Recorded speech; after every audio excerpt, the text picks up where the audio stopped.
Good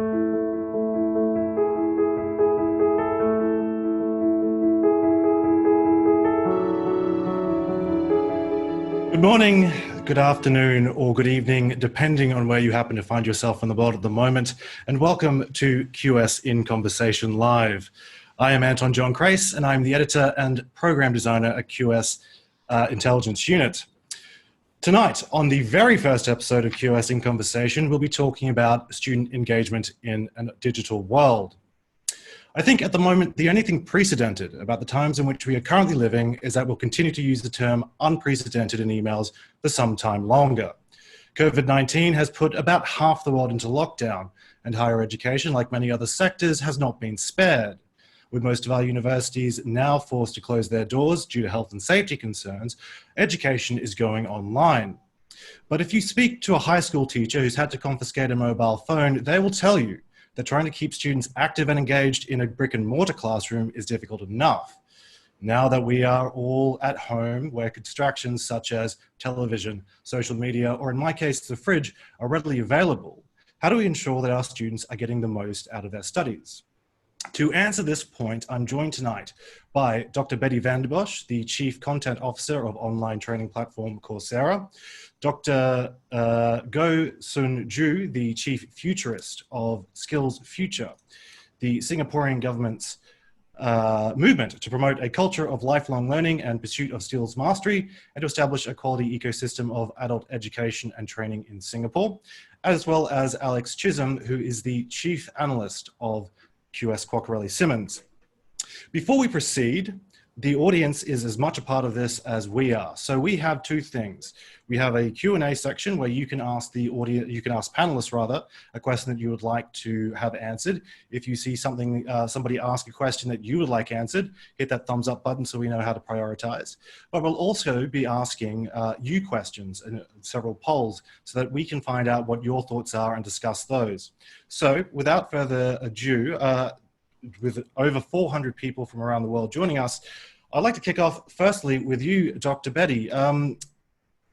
The first question is deceptively simple. What are the fundamental differences between online and in-person delivery of education? Well, you're right. That's not a simple question. Of course, the main similarity is the intent is exactly the same. We want to help our students, our learners, really learn and really deeply learn, not just memorize and regurgitate. In an online classroom, the differences are huge. Students can't listen to a sage on the stage online. Unless you're a movie star, it's really hard to keep engaging on a video for more than, at Coursera, we think 7 to 12 minutes. So what are you going to do? You've got to have other activities. You have to have worked examples. You have to have readings. You have to have peer experiences built into your classroom so that students stay engaged, not just watch a video and take notes. That just isn't going to work in the online world. The other thing that I think is really, really different is that students are much more involved in the curation of their education. They get to decide if they do something twice. They get to decide if they skip over something. And the faculty member just can't control that. And that's really tough. Sanju, do you have anything to add to that? Oh, sorry, Sanju, you're actually on mute at the moment. Apology. No, I agree with Betty because I'm a frequent user of online learning myself, Coursera, EDX, Udacity. These are all interesting learning platform because exactly what Betty said, you can zoom into, first you have the choice to decide what you want to learn, how fast and how short you want to learn, where you want to zoom in and whether you want to play back, and then where it can stop any one time, go somewhere else and find other resources that support you. So I thought this kind of online learning is really flexible and more suitable for individuals who are self-directed, know exactly what they want. Yeah. And Alex, do you have anything to add? Yeah, we actually have a lot of good data to support that. We talked to about 80,000 prospective students through our international student survey. And there are different types of people that have traditionally looked toward online education. And those things that we just heard, flexibility, the ability to continue working as they're pursuing additional education, even the ability to study from your house here, go on vacation to Italy and not miss any pressing deadlines that might happen to be on campus. So I think all of these things together really point to just the information digestion preferences that prospective students have around the world. And until now, that's, I think, been reserved for the people taking advantage of it who meet those needs. And the real interesting thing today is that we've all been forced into this environment across all of higher education, down to primary and secondary schools as well. And you've got faculty and administrators trying to deal with it. The only other point that I would add, especially in terms of a difference, is actually the perception of an online degree or an online education relative to that of a traditional in-person degree. And this is something that's been changing for at this point, decades. And I think online education got off to a real rough start, right? With diploma mills, and when the internet was just getting started. You pick a degree, here's a school that sounds like a real school, pay a certain amount of money in different parts of the world, and now you're a college graduate. And this was a hard time to break this stigma. And whether it was online shopping or online banking or online dating, society comes around and moves into being able to take this type of way of life and move forward. So I think as we look to employers and academics actually too, and we ask them, what are your perceptions? The stigma is better than it was 5-10 years ago, but it's still not fully indifferent between the two means. And I think Betty's exactly right. The similarities outweigh those differences when it's just all about the outcome or the learning experience from within. But I think I'd like to add a point to say that it is the online education can never replace some of the advantages that the face-to-face contacts and some of the learning are better off. We do it together as a group. For example, things that are more craft-based. It's better to learn as a team, at a real laboratory, or let's say simulated kitchens. The other things that online learning not so really suitable for learning will be in the situation where you want to simulate the kind of working environment when the learning requires somebody to acquire the kind of learning with peers, the very, very intense or simulate the real working environment, then I would say that the online learning cannot replace, but it's a complementary. Yeah. So I don't think it can fully replace, but it is a complementary, yes. So I now have to disagree a little bit with that. I agree with you. I don't want anyone to learn how to give a needle online. There are some things that the physical world needs to be involved with. But in terms of connection, in terms of detailed interactions, in terms of real intense meeting, online does that just as well. Look at us today. This is not a conference, and yet it's a conference, and we're all paying attention and we're all engaged. Now, some in the audience may not be as engaged. Your children might be at your feet and so forth. However, when you're in a big conference room, sometimes you're not engaged either. When you're in a big classroom, you're not engaged. The way that online has developed and the opportunities now for tight interaction, for really close teamwork, are fantastic. And the world of work is there as well. In addition to all of education being online, all of work is online. There's not a single well, that's not true. We do have a couple of people at Coursera who are still going into the office, but 99% of us are working from our kitchens and living rooms and bedrooms and closets. So this is the world of work. Yeah, it is. Sorry, Anto, go ahead, please. Sorry, I thought we'd move on to the next question because I think that this was intentionally controversial to try and to spark the debate. But at the start of before we went live, we were talking about a lot of the things that cannot be replicated online. And I am a shining example of it, which is that my hair is substantially longer than my photos for all of this show. At this point, I think what we can do actually is put up our first poll question for the audience as well, which is, are students performing better with online learning weaved into their academic year? That's a little bit of a controversial question as well. And once we get those results, we can discuss why that is coming the way that it has. We've touched on a little bit. I was going to ask what is one of the most interesting things that stands out about online delivery, but both you, Betty, and you, Sunju, made the observation that the student is very much in control of their learning experience. They can curate how they choose to learn. They can repeat tasks over and over again. Because we are talking about student engagement and we are talking about making sure that students are engaging as they should, what sort of work needs to be done by educators to encourage students to undertake their studies? Betty, would you like to take it off? Sure, thanks. I think the most important thing is that students and faculty together have to recognize it's a different world. And what's happened in the last few months is not online education, it's remote teaching. Just as what we're doing right now is remote work.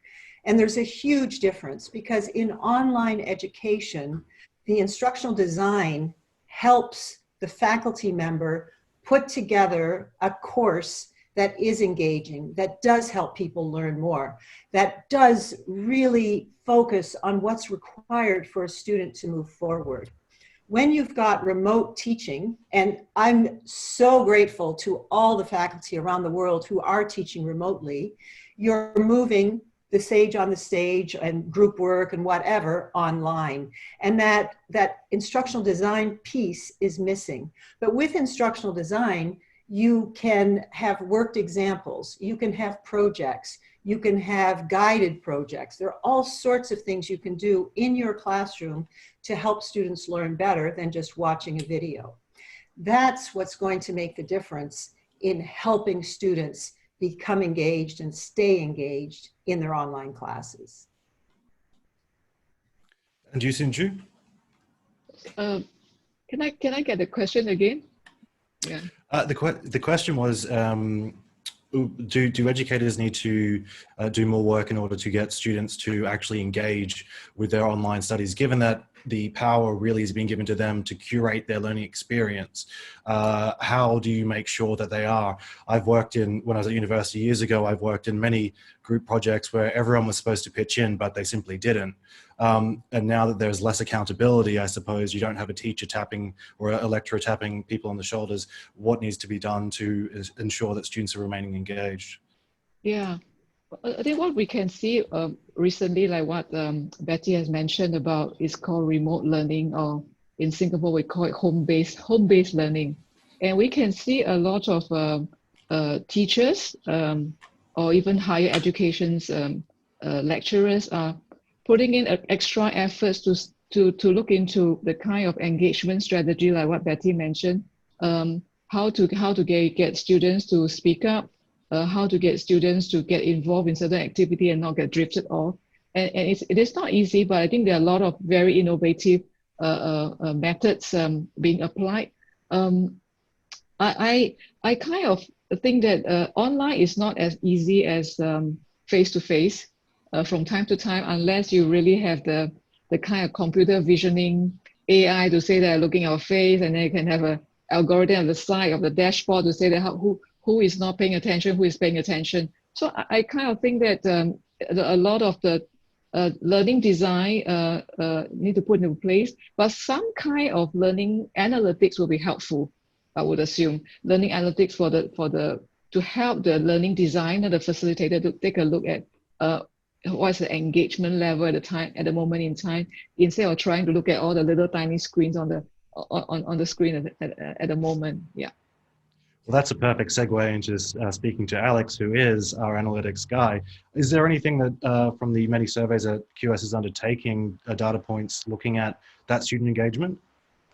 I think that the most common preference for kind of online delivery is that blended model. And I think this has been the question for years. It's what is that optimal balance between online curation of knowledge where you can sort of go at your own pace and pick it up as needed, and then this type of environment, which is just improving as technology improves with it.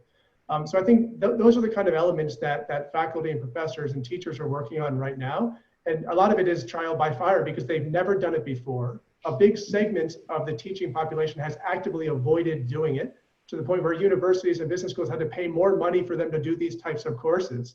Now they're having to do it. And the first iteration is not going to be good. I think back to the first time that I did a synchronous online class, it was pretty much just taking my slides, speaking over it, and maintaining the test on Canvas.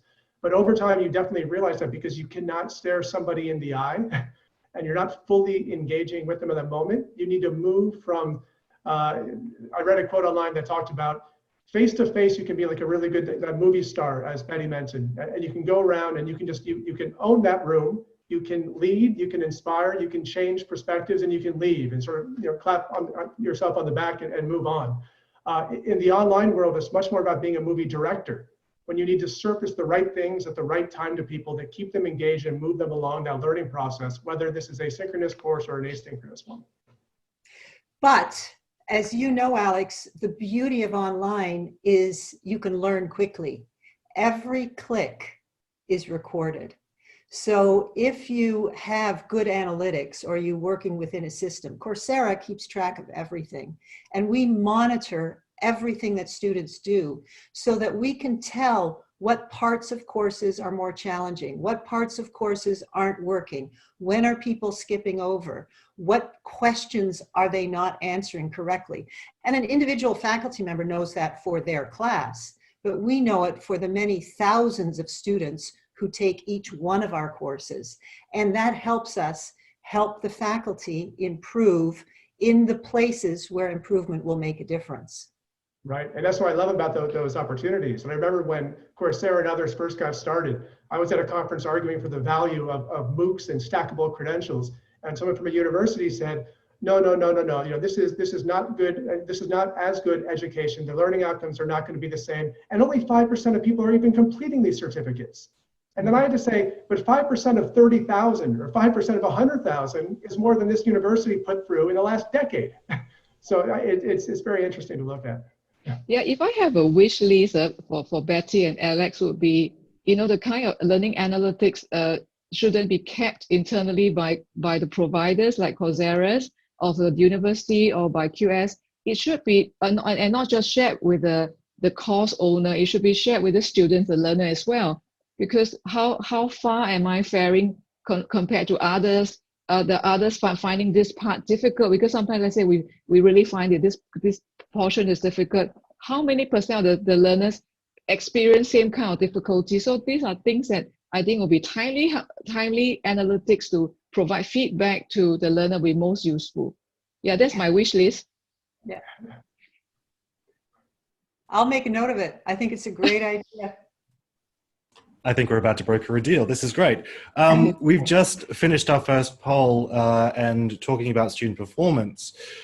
We asked, are students performing better with online learning weaved into their academic year? 36% have said yes, but 64% say no. I would guess that a part of that response is the fact that everyone has been forced to quickly move into the online realm and hasn't had the ability to test bed everything as quickly as well as they would have liked to. I'll go to you, Soonju. Do you have any thoughts on why our audience doesn't think that students are performing better? Yeah, I guess the question itself is, I was asking myself, what does it mean by performing better? Is performing better judged by the assessment results, or performing better judged by response rate, or the performing better judged by some other indicator? So I thought it can be misinterpreted based on where you are, who you are. What do you mean by performing better? So I thought maybe we can hear from some of you. What do you mean by performing better? Well, I think there's many different indications of what performance is, and you're absolutely right that academic performance is not necessarily the only measure that we should be using when talking about our students.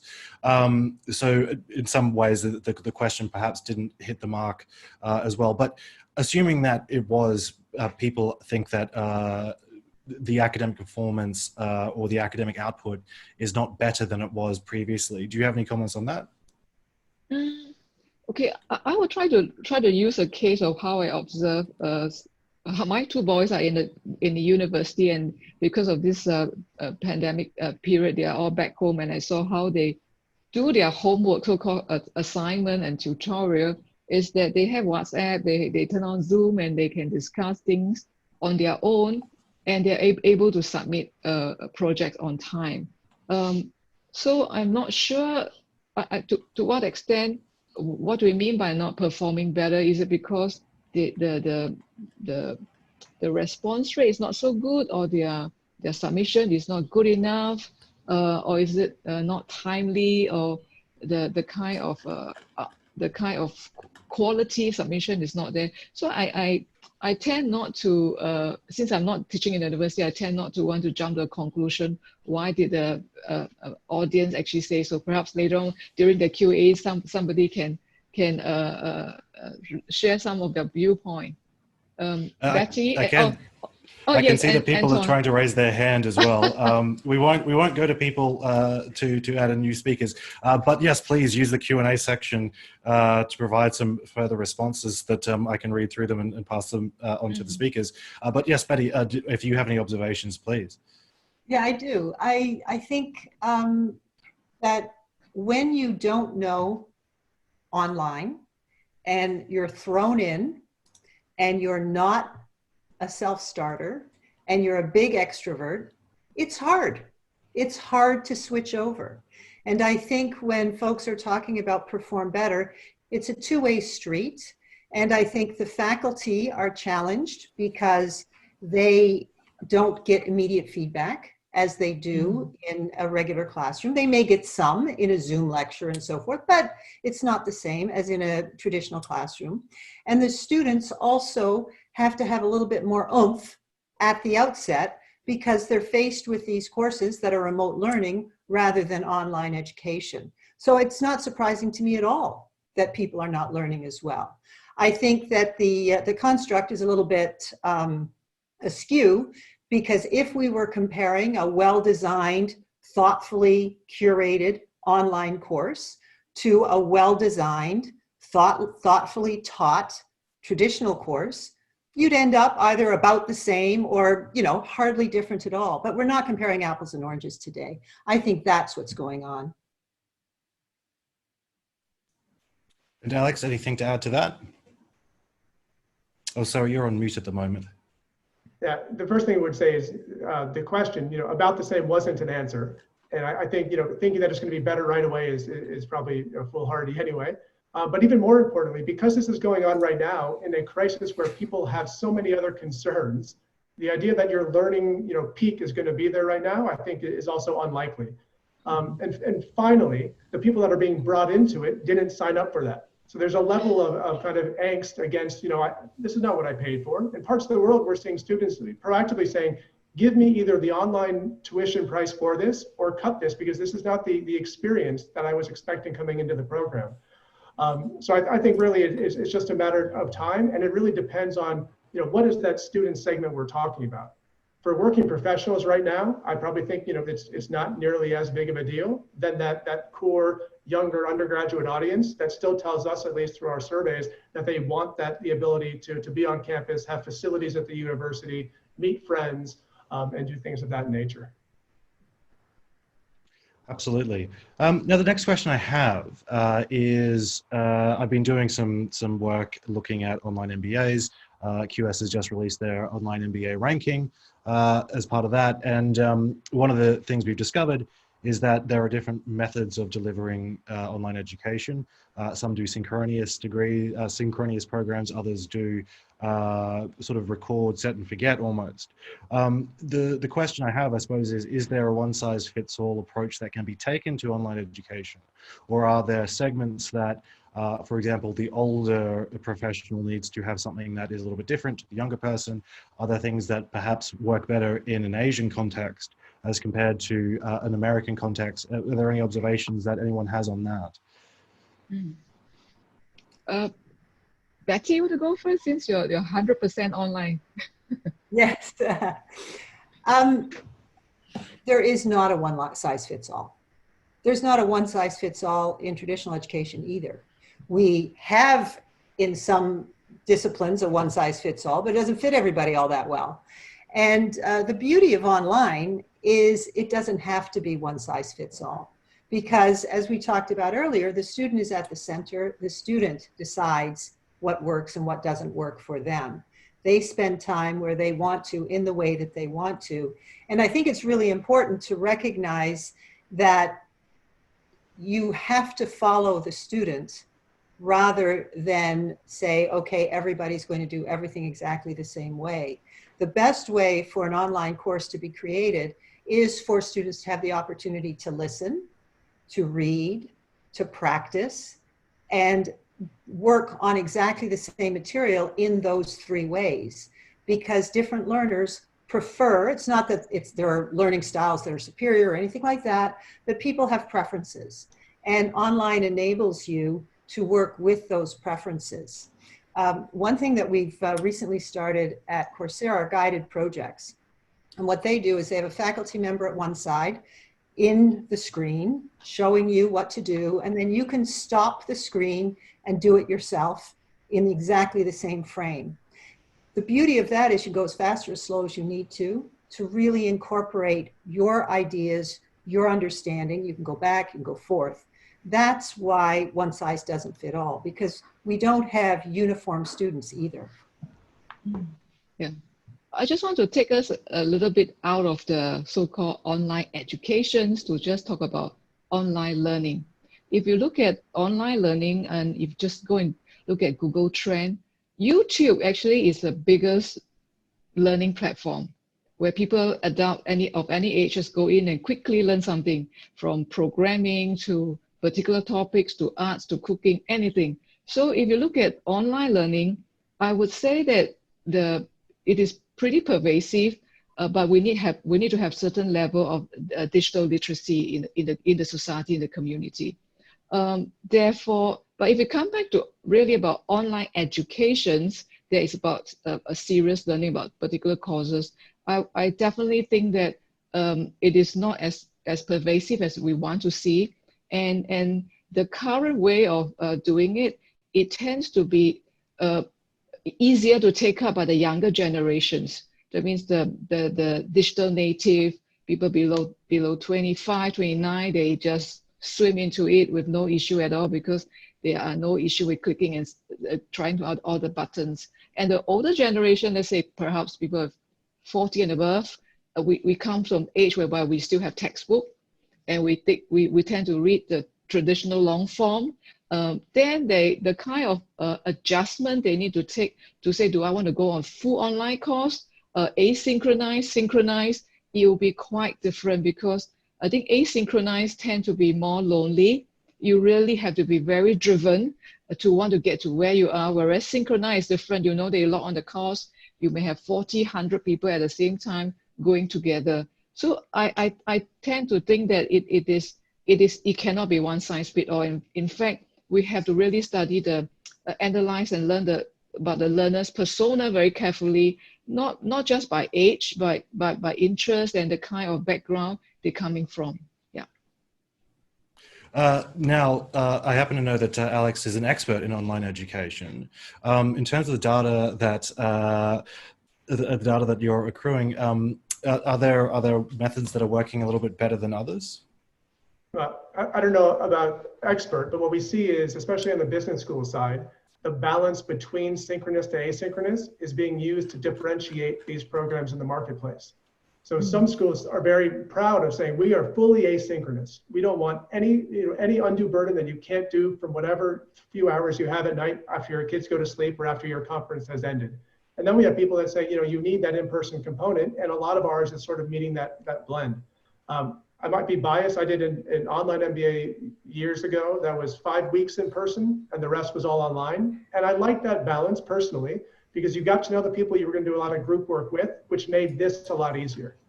But I think, of course, I agree with everybody else. There's no one size fit all solution, but I think that is the real hope in the long run for this. And if you think back, centuries ago, if you wanted to learn skills, at least, apprenticeship models were the way to go. You found the expert. They taught you how to be the best in the world, or at least the best in that region at that very thing, so it's fantastic education. It's just not scalable at all. And what computer adaptive learning, and with improvements in MI and ML, are helping out with, we're going to be able to create those paths for many fields in a way that can help out. And if I think back to my teaching experiences over the years, there are always three types, no matter what format I'm doing. They're the people who are bored because they know it already. They're the people who are lost and confused and are giving up. And they're the people right in the middle that are with you. And it's hard, no matter what environment, when you're choosing what to say, to sort of meet all of those groups. Yeah. Absolutely. And I can see from the polling that overwhelmingly the audience agrees that a one-size-fits-all approach is not appropriate for online delivery, which I don't think is obviously not very surprising to any of us. We might take the opportunity to put up another poll that we can discuss a little bit later. The third poll question we have was, do you think students prefer online learning rather than regular hours at a campus?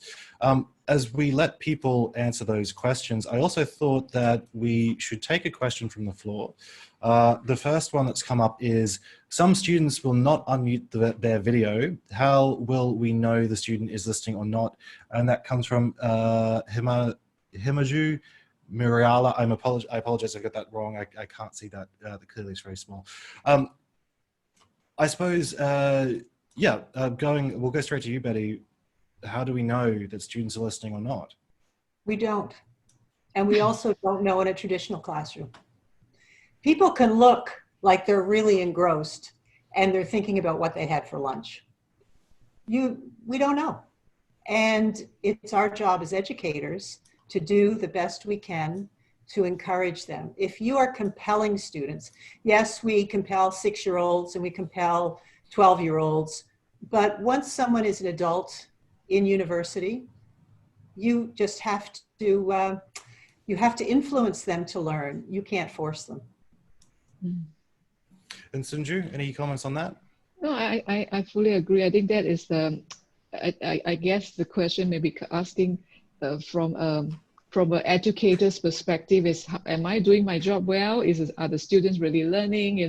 That sense of responsibility to say that, how do I know they're engaged? That's a kind of, like what Betty says, even the same in the classroom, we do not know whether the students staring at us in the face are really learning or they're actually drifting away. But I guess it's a sense of responsibility. And last year when I was visiting China to take a look at what kind of education technology is deployed, I'm not sure whether they want to go down this path, but they do. It's very extensive use of computer visioning AI onto learning platform, and there's really dashboard that the learner, the parents of the learner can log in later on to know that whether the AI is telling whether my kids just now was learning, and the teachers really can have this whole data dashboard saying that based on the facial recognition whether you're learning. So it kind of intrusive. I'm not sure that you'll become pervasively used across the world, but I think it is a kind of experimentation using learning analytics.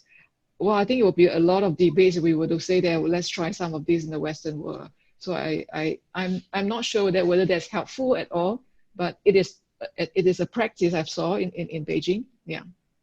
That's the facial recognition stuff is quite interesting, because that has started to come up around work and ensuring that there is your workers are being as productive as possible. But then other studies have shown that for in the Western world at least, there is some level of demotivation by doing that. So I suppose, is there a concern that if you were trying to implement those sorts of tools and students knew that you were implementing those tools, you're actually creating the exact opposite situation? That's right. That's right. No, I fully agree. I'm not sure that there's a good idea at all.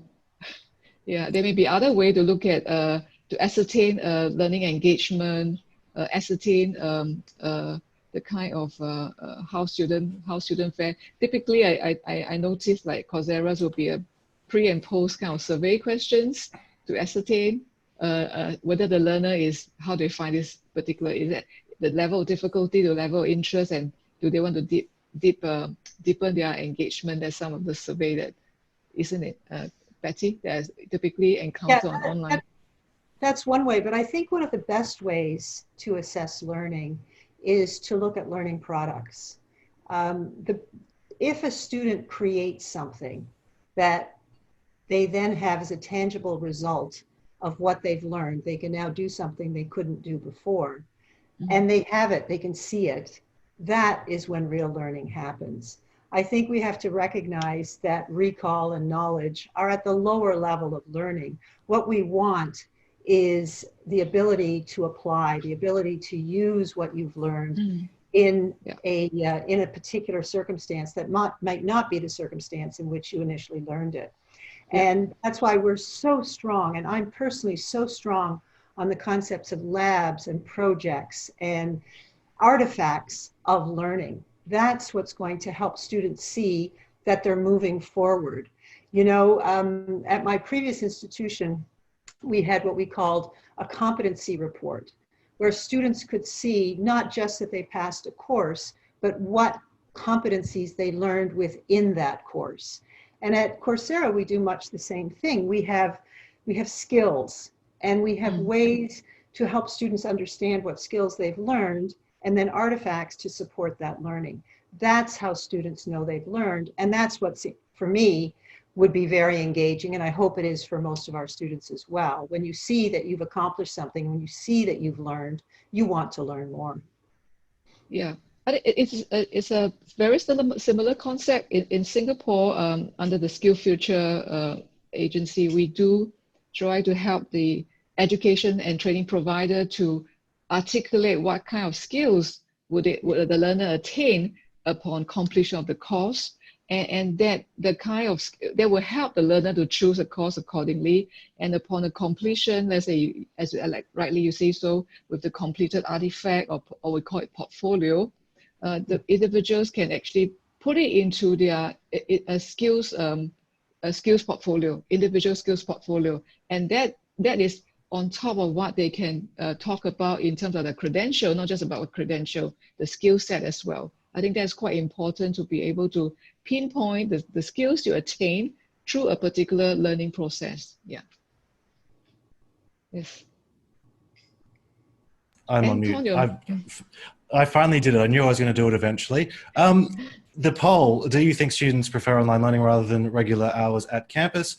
We've come back 69% say no. So the audience is very much down on a lot of this stuff.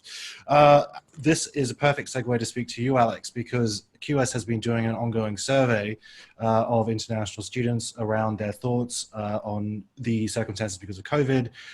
They are deterred, they're deferred, not deterred. Is there any, from those data points, is there anything else that you can take from their preference towards an online or rather an in-person delivery? Yeah, I think it echoes what I mentioned earlier, which is just, they were expecting to do something in a short period of time that was one very defined learning situation for them. And they see that hopefully this is a temporary situation, and they can push that back a little bit and still have that what they were looking for in the first place. So the bit of data that I was looking at this, it was something like 42% explicitly of current students kind of considering right now and exploring are not interested in online study because of COVID. So that, they don't want to be pushed into something else. That said, about 50 to 70% are looking to make that deferment to a time where they don't have to. But if you look at it from the flip side and say, what are you looking about for the way that you study?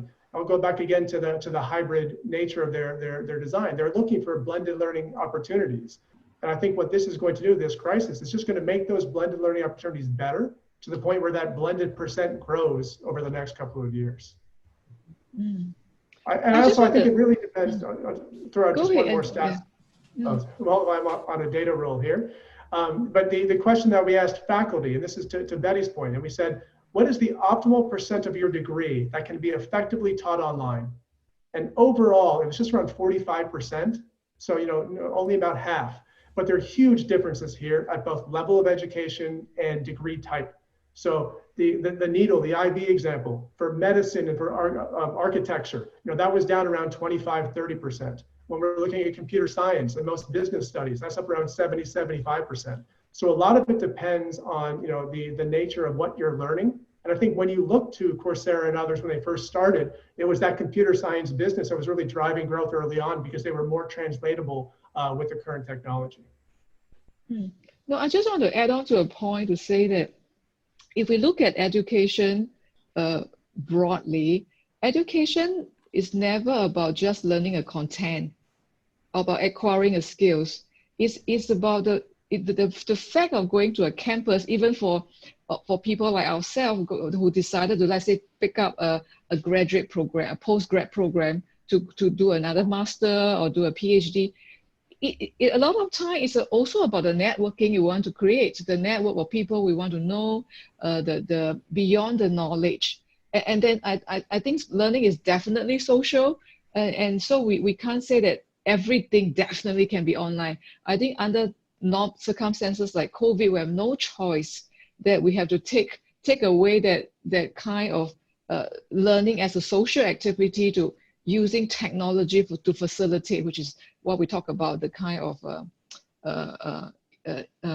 internet-based learning and not exactly like what Betty talked about, fully online. I think it serves very different purpose. So I always say that online cannot replace everything. You can't, because some of these social activities, some of this face-to-face, some of this networking, it is not, it is different, even if it's synchronized, it's just different.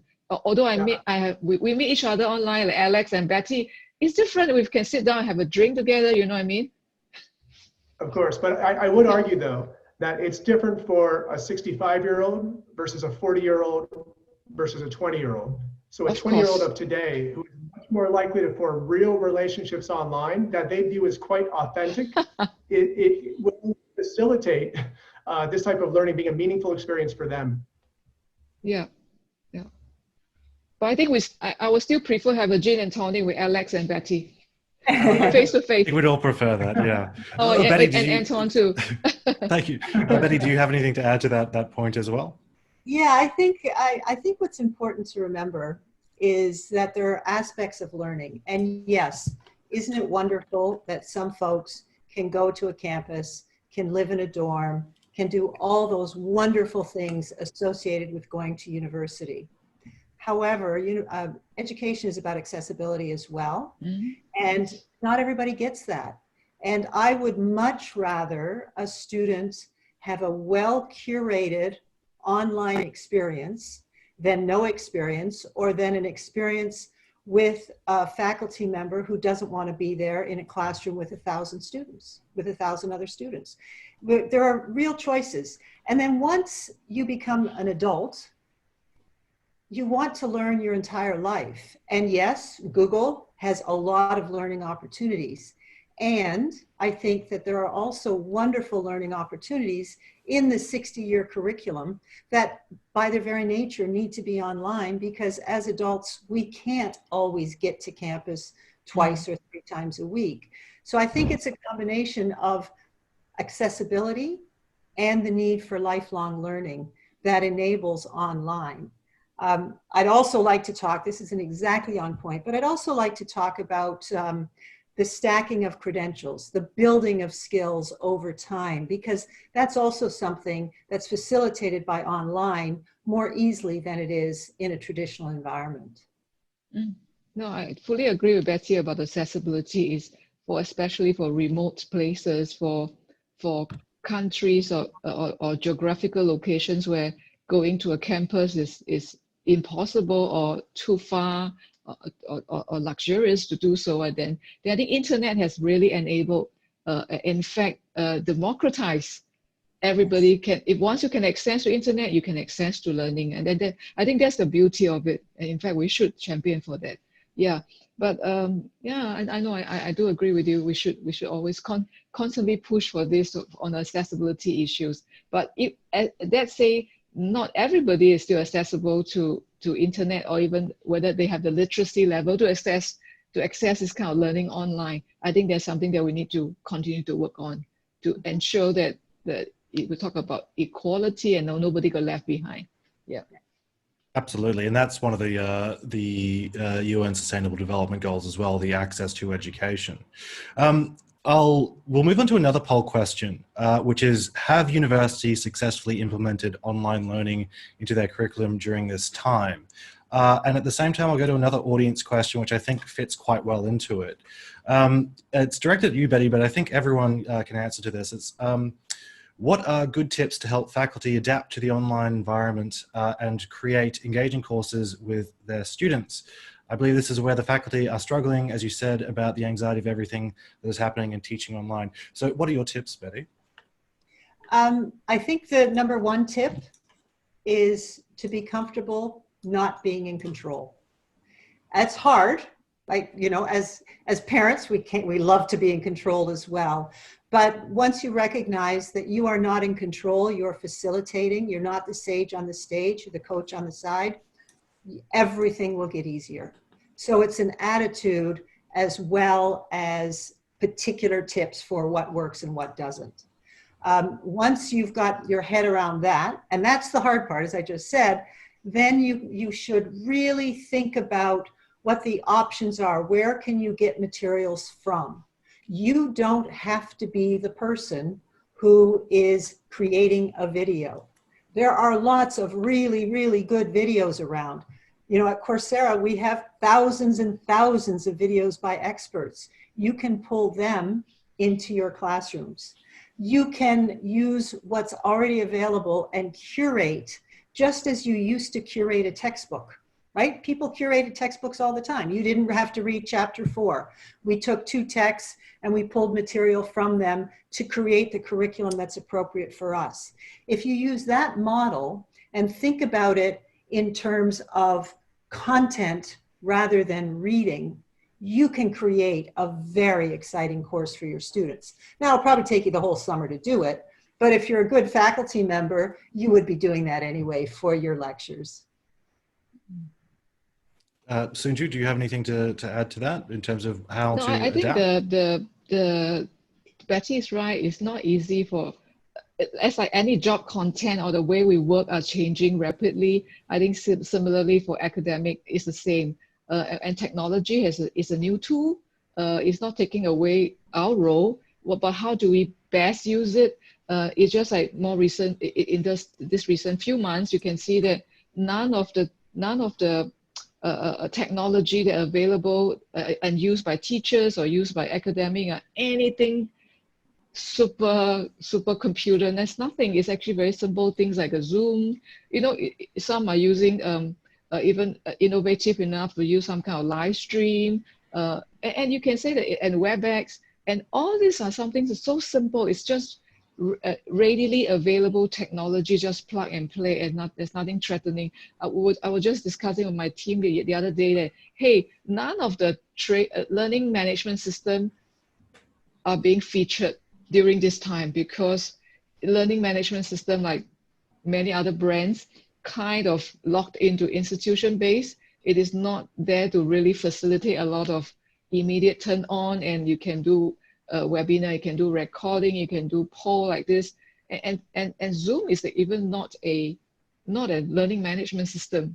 It is a communication tools that we can communicate, we can do those together, we can and discuss. So I think for academic is don't see that as a threat, see it as an adventure to try different stuff, and take this kind of opportunity. Like Anton say, or no, or Alex will say that the younger generation love to go behind the screen. I think the older generation, like ourselves, I'm not old, but the other generation who are not so, we are more used to having a face-to-face engagement. Yeah. Thanks. And Alex, from the ISS, is there any sort of indication from students as to what they're looking for? I think they're just looking for an engaging experience. So the piece of advice that I would give to faculty members, and again, it depends on the field that you're in. I'm fortunate to do with data analytics, so there are a lot of tools that you can jump in and out of. So if you're thinking that your student's going to be sitting there on Zoom right now and have a very itchy trigger finger to go to the tabs and go to Instagram and go to Facebook and wherever else, you want to prevent that by jumping in and shaking things up more often than you normally would. So, you know, maybe in class, you do the first 40 minutes and it's about the concepts and you're talking through your material, and then you break into a case study or a group. What I found useful is, you know, introduce a concept right away, pull up Excel, pull up Python, go to an online tool or calculator.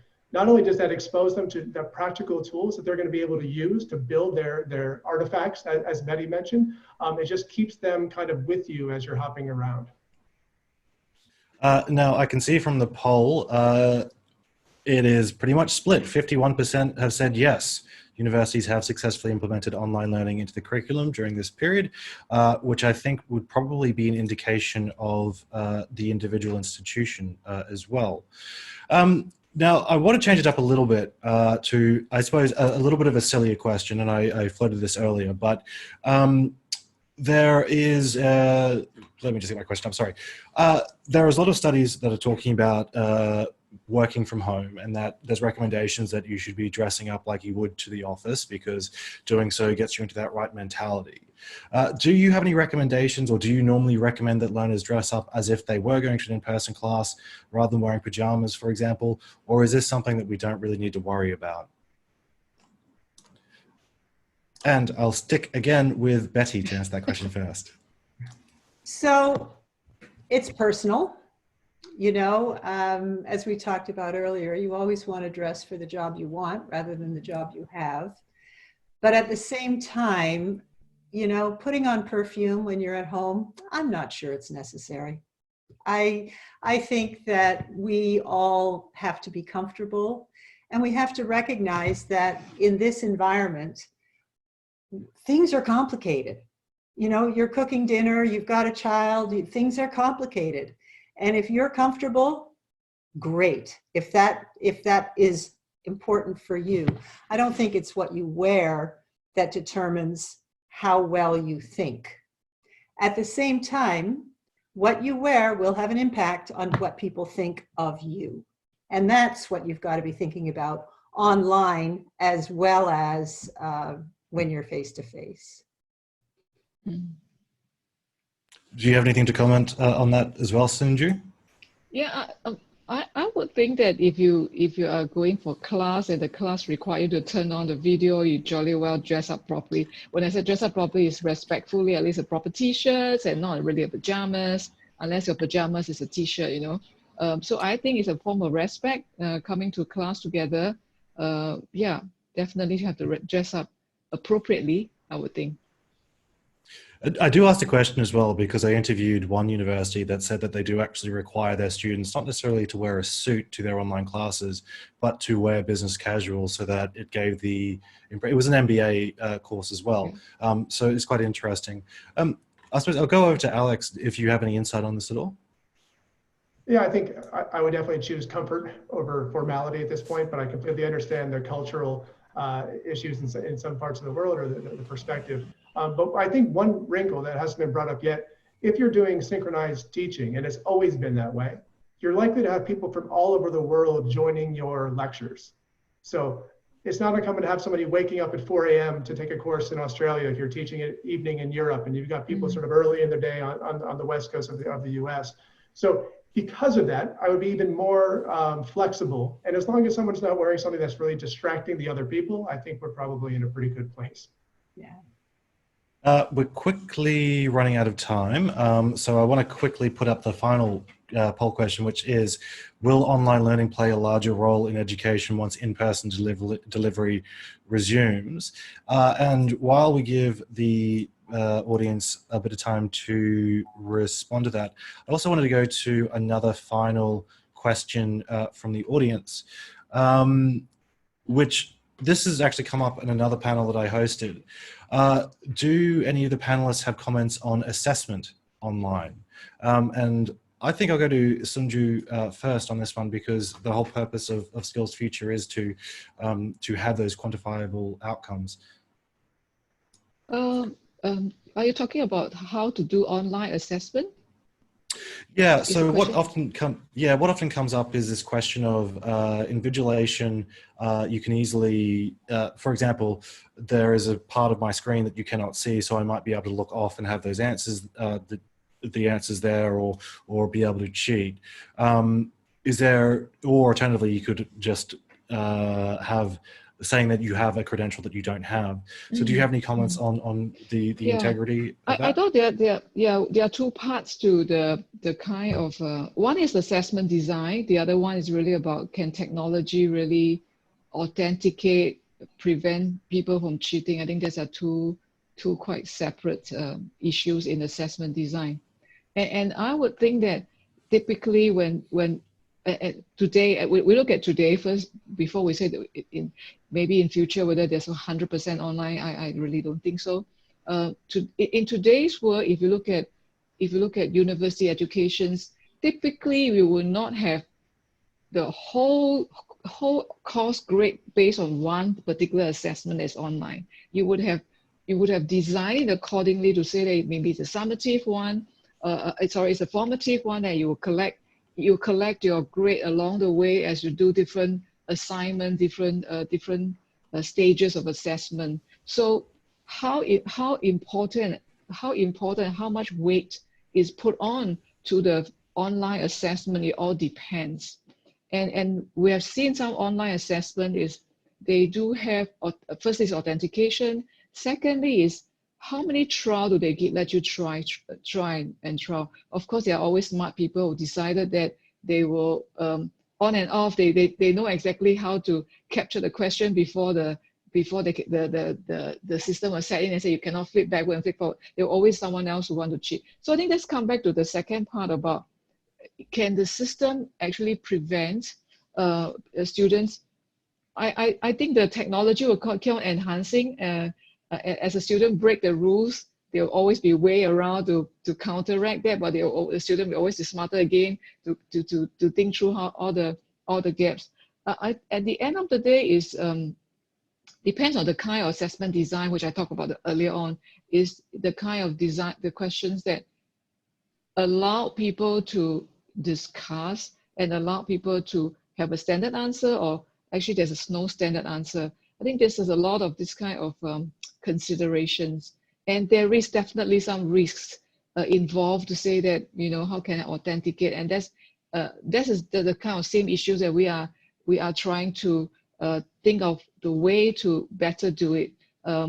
Perhaps one way is if you have a series of assessment that will lead up to some component online, some are not online, and you can get somebody to authenticate. So it's not an easy question. I think all of us are trying across the world, saying we're all trying to think of way to better enhance and improve assessment design. It's not just about, because assessment from an education perspective is also required to be able to feed back to students. Was it right? How well you do? It's not just about giving a grade. So that's my point. Yeah. And Betty, given Coursera is working in the online space quite a bit, obviously, are there any comments you have on that? Yeah, assessment online, depending on whether or not you need to do it at scale or not, can be exactly the same as assessment in the face-to-face world. You can have someone email you their essay, no problem. The problem is if you want to do assessment at scale, because of course we all know that multiple choice questions are easy to assess at scale, but they're not always the most effective way to evaluate students. We're looking deeply into machine learning and artificial intelligence to help us assess at scale. I think that's what the challenge is, rather than assessment per se. We could spend the next hour talking about philosophies of assessment, and I think we're over time, so I'm not going to dig into that. Thank you very much for pointing that out to me, Betty. We are very much running over time. So Alex, I won't be able to go to you.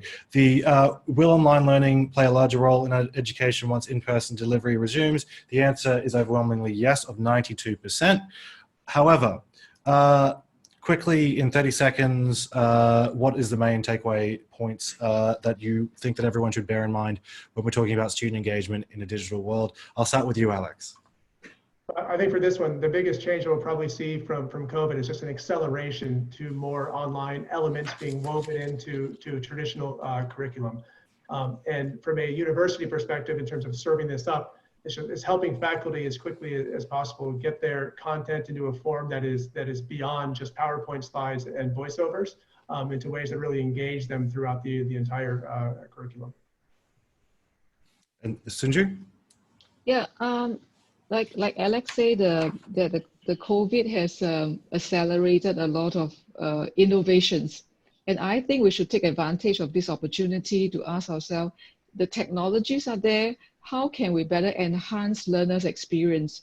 And I would think that it will be a loss if we do not take advantage of the available learning material online, the available technology that can bring people together. But I'm still the school of thought that we need a face-to-face because we are social human being, and then the day will come that we need to go back to classrooms. Yes, I have done a master program that is half online and half distance, and yet the first day of orientation, we still all go to Washington, D.C. together, and I think it can't beat the kind of handshakes and knowing each other's name. So I think for me is, yes, definitely, please take advantage of the technology, take advantage of how best to make full use of the kind of informations, resources online to enrich the learner. And finally, Betty. So for me, the most important thing is just keep the learner at the center and make sure you recognize that and that learners are not all the same. And if you keep focused on that, you can create wonderful learning experiences. Perfect. On that note, I think this has been a very interesting discussion, and it was one that I was quite excited to participate in and facilitate. I think the main takeaways from a lot of this, I quite liked your point, Alex, that it's more like being a movie director than anything else. But equally, Sunju, we have an amazing opportunity available to us that we should be taking advantage of.